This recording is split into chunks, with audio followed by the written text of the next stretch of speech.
Welcome back. We're watching shares of Nvidia today after the Financial Times reported British chip designer ARM is planning to bring the tech giant as an anchor investor ahead of its IPO. Nvidia declined a Yahoo Finance request for comment. Yahoo Finance's Dan Howley joins us with the details here. All right, so help us flesh this one out a little bit more, Dan.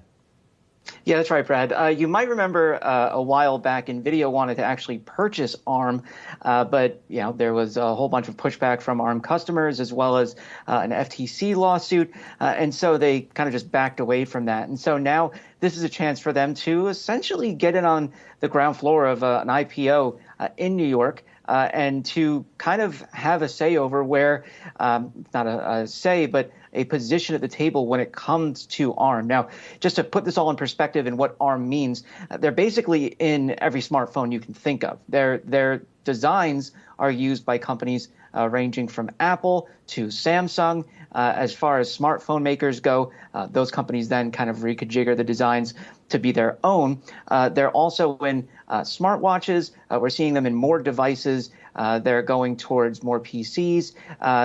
Increasingly, there's discussion of whether or not this is kind of an AI kind of company. It's not going to be an Nvidia as far as that goes. But why Nvidia is interested or was interested in ARM is because they need CPUs. They do put out a CPU-GPU combo product, but Nvidia is all about GPUs. GPUs drive AI, but to power those GPUs, you also need CPUs. Nvidia getting a seat at the table when it comes to ARM as a public company would be important, just because it would allow them to see what's going on as far as CPUs go and then be able to plan accordingly. So this could be a big move for them. But as you said, they declined to comment. So we can't really go much further as far as speculating goes, just because they won't tell us what they want.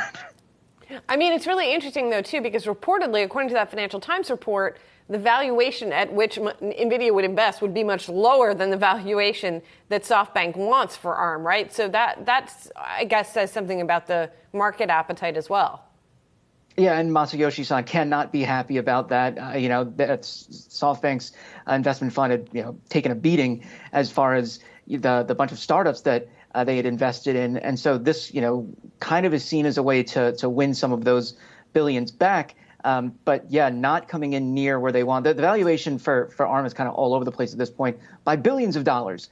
So it's not exactly, a definitive, we know how much this is going to go out for. But yeah, I do think that it's been an important company for the tech industry for so long. Most people don't know what ARM is, though. They know what a company like TSMC is. They know what well, maybe they do. They know what Intel is, that's for sure, and they know what Nvidia is and AMD. But ARM really is an incredibly important company when it comes to the tech industry. It cannot be overstated how important this company is.